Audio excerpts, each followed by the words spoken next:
Em instantes, Noticiário Tortuga, o informativo do agro que mostra para o produtor o que há de melhor na pecuária do Brasil.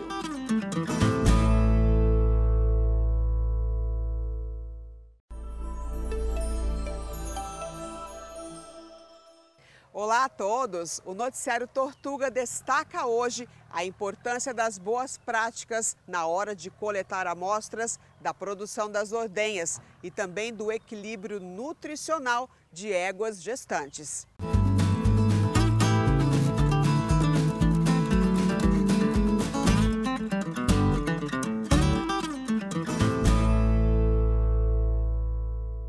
Produzir leite, mesmo com equipamentos de alta tecnologia, não é uma tarefa fácil. Para ter viabilidade econômica, o negócio demanda investimentos contínuos. Imagina cuidar de tudo isso e lá na ponta, na hora de coletar as amostras da produção das ordenhas, errar e adulterar o resultado da qualidade. Tudo por água abaixo, né? Ou melhor, leite abaixo. Mas tem como não correr esse risco. Quem conta pra gente é o Cairo Rodrigues. É isso mesmo, Márcia. Agora, direto de Pescaria Brava, em Santa Catarina, vamos conversar aqui com a Yara. Yara, bem-vinda ao nosso programa Noticiário Tortuga. Obrigada. A gente agradece pela sua participação e hoje, Yara, para a gente falar um pouco sobre como que o produtor pode manter a qualidade do seu leite perante as amostras que são colhidas aí muitas vezes para alguns testes, eu queria que você começasse falando para a gente qual que é a importância e quais os principais protocolos aí que o produtor ou o técnico responsável por isso precisa seguir para manter aí essa boa qualidade do leite. Além de todos os protocolos de higienização de limpeza durante a obtenção do produto, a importância também durante a obtenção e a coleta da amostra do leite, que essa amostra seja feita com um recipiente adequado, uma embalagem adequada, de preferência uma embalagem descartável, para que seja possível a confiabilidade no resultado da amostra, porque muitas vezes o impacto que traz, não só para o produtor, também para a indústria, vem dessa amostra, dessa análise inicial que é feita do leite que vem da propriedade.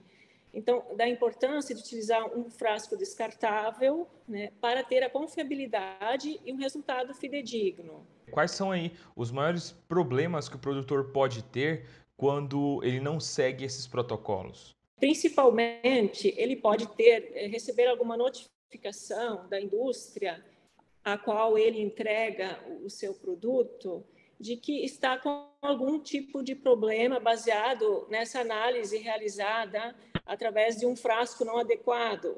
Então, hoje ainda muitas indústrias reutilizam os frascos para essa coleta de amostras. Então, diariamente, chega o agente de coleta na propriedade, antes dele coletar o leite que vai para a indústria, o agente de coleta, ele coleta uma amostra do leite na propriedade e, após, ele suga esse leite para o caminhão-tanque que leva para a indústria. Então, nessa amostra são realizadas análises de qualidade pela indústria. Então, se essa amostra for coletada de forma inadequada, num recipiente inadequado, que pode conter algum resíduo de água, que pode conter resíduo de produto químico utilizado na lavagem, na reutilização desse frasco. Então, a importância de começar já de acordo conforme tem que ser, conforme o correto, para não criar dúvidas em relação ao resultado. Então, essas dúvidas que são geradas conforme esse resultado acabam estressando a relação produtor-indústria. Então, assim, da importância de ter esse cuidado de usar um frasco descartável unicamente para essa amostra, para esse produtor. Quando também não segue aí todos esses protocolos, essas amostras elas podem sofrer alterações e o produtor perde até mesmo remuneração dentro aí da sua produção, né? Exatamente. Então, da importância do agente de coleta estar treinado para fazer essa coleta de forma adequada e também utilizar os meios adequados, utilizar os frascos adequados. Alguns frascos vêm com alguns conservantes específicos para análises que são feitas mensalmente, dos quais muitas indústrias têm o seu programa de qualidade de pagamento a partir desses resultados, né, que são obtidos através dessas amostras, né? A gente falou aí um pouco sobre as perdas que o produtor pode ter, mas hoje quais são as vantagens aí para o produtor que tem uma coleta correta dentro dos protocolos, dentro das conformidades? As vantagens são inúmeras, desde a valorização do seu trabalho, a valorização das normas que ele segue, os protocolos que ele segue para produzir esse leite. Então, do que adianta ele seguir todos os protocolos que a indústria exige, que o Ministério exige, se no fim se perde isso numa simples coleta de amostra? Então, acaba mascarando muitas vezes problemas que podem ter ou também, às vezes, mascarando a qualidade desse produto. E falando sobre a questão aí de dúvida de qualidade de produto, hoje a gente sabe que o mercado ele está cada vez mais exigente aí em relação à qualidade, né, dos produtos, seja desde a matéria-prima até o produto final, e isso também impacta aí diretamente da saída desses produtos para o mercado, né? Exatamente. Na verdade, todos ganhamos com isso. Inclusive, quem mais ganha com isso é o consumidor, né? Então, a gente preza tanto pela qualidade, pelo produto, incentiva o produtor a novas tecnologias, as indústrias também. Então, assim, é onde começa tudo, né? O porquê da gente não valorizar e utilizar o frasco adequado e a maneira também do próprio produtor ele se interessar por isso e acompanhar esse processo. Chega a gente na propriedade dele para coletar a amostra, ele pode também questionar e verificar, olha, o frasco que você está usando para coletar a minha amostra aqui, ele é descartável, ele está adequado, ele está limpo, ele está higienizado, ele não está com algum resíduo que possa interferir no resultado, né, do trabalho que eu faço tão arduamente, tão bem feito. Então, o objetivo é esse, da gente também incentivar isso, né? Yara, quero te agradecer aqui por todas essas dicas aqui no nosso programa de hoje. Muito obrigado mais uma vez. Eu agradeço a oportunidade, estou à disposição. Sempre falamos da importância do score corporal das matrizes para se obter sucesso e bons resultados no ciclo reprodutivo. Isso é determinante para qualquer espécie de mamífero no ciclo gestacional. No caso de um plantel de fêmeas equinas, o ponto crucial é o do equilíbrio. Não pode estar abaixo do peso, tampouco acima. Vamos saber qual o risco do sobrepeso para as éguas de cria. E vamos lá para Pelotas, no Rio Grande do Sul, conversar aqui com o professor Carlos Nogueira. Bem-vindo aqui ao programa Noticiário Tortuga. Muito obrigado, é uma satisfação conversar com vocês. A gente que agradece pela sua participação aqui conosco. E você, professor, como um especialista em equinos, hoje, já como chamado, a sua participação é para a gente falar um pouco aqui sobre como o produtor pode obter sucesso aí durante a cria nas suas fazendas. Primeiramente, professor, como que a gente pode manter aí uma dieta equilibrada dessas éguas para que elas tenham aí melhores resultados na reprodução? A questão da reprodução, a gente tem que ter em mente que ela inicia, então, com a égua vazia, né?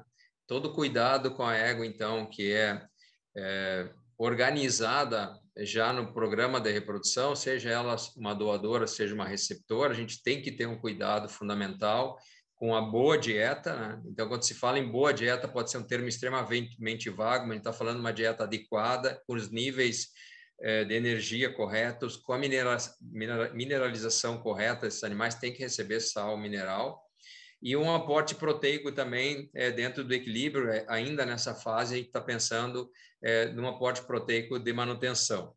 Na sequência, quando essa égua emprenha, aí sim a gente tem que ir refinando esses cuidados. E quando eu falo refinando, não significa que a gente não deve ter cuidados especiais com a égua, como eu falei anteriormente. Então, o cuidado ele é continuado, mas, obviamente, esse refinamento passa porque essa égua emprenha, então ela vai ter um concepto no ventre e vai se desenvolver, então, no seu ventre, um novo ser, né? Isso como qualquer outra gestante.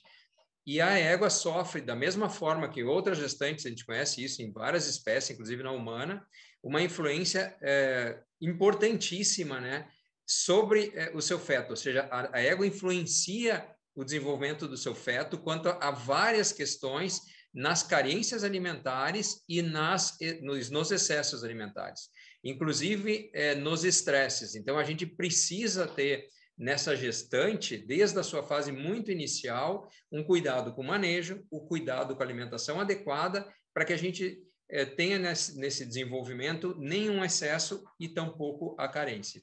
E falando aí em nutrição, alimentação, a gente sabe que hoje no rebanho de bovinos a gente tem ali o score corporal que avalia-se, né, as matrizes. No caso dos equinos, a gente também tem essa avaliação? A gente avalia por score corporal, né, e também avalia por peso.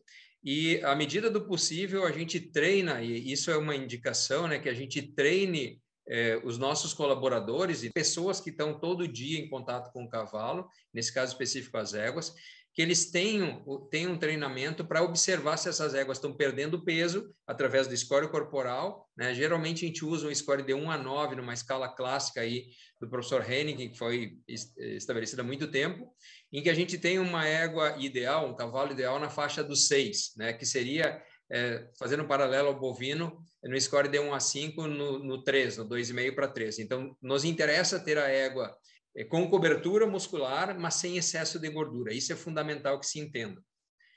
E se puder pesar junto com isso, perfeito. E essa pessoa que tem esse olho mais treinado, né, que a gente vai cada vez mais buscar para dentro das propriedades, é a pessoa que vai nos dar os indícios de, olha, essa égua está perdendo peso, essa égua está manca, essa égua está com alguma secreção, essa égua arrepiou o pelo, ou seja, precisamos ter um cuidado especial para essa égua.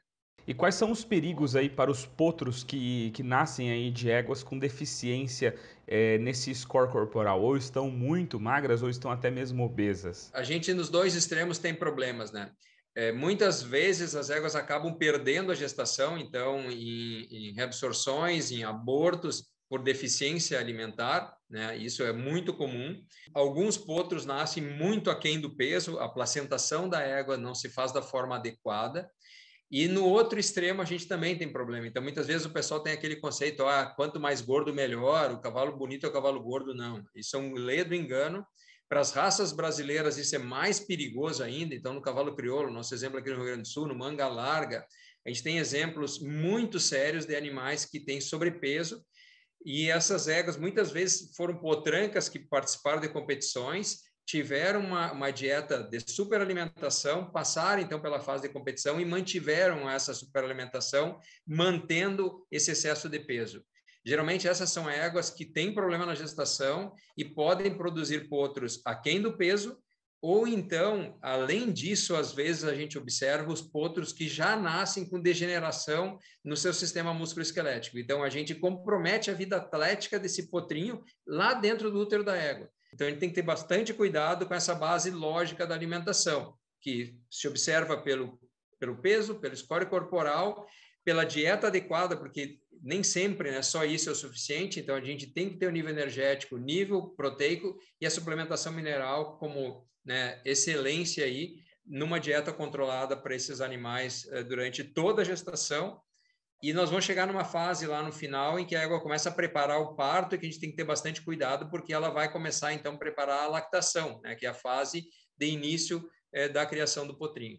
E para um produtor aí que trabalha com cria, qualquer perda aí que ele tenha é prejuízo no bolso, né?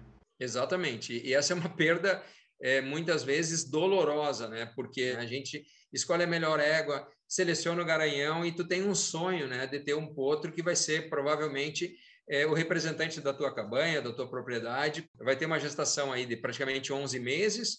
Muitas vezes a gente vai com o potrinho lá até os primeiros 6 meses e quando o potrinho vai ser desmamado, ou às vezes pior, o potro já com quase 1 ano, tu detecta um problema que a origem foi lá durante a gestação. Imagina o prejuízo, além da decepção, né, para esse produtor. Então, a gente alerta para essas questões que são de base, né? A gente pensar na base do que a gente chama de boas práticas de manejo, passando por uma nutrição adequada.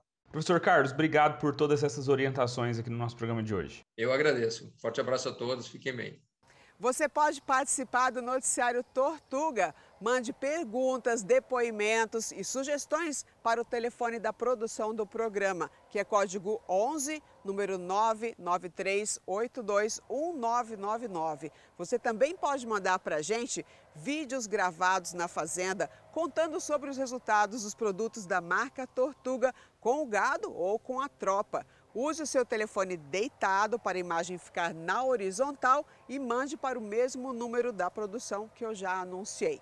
Noticiário Tortuga no canal do Boi é de segunda a sexta-feira, 7 horas da manhã. Obrigada pela audiência e até o próximo programa.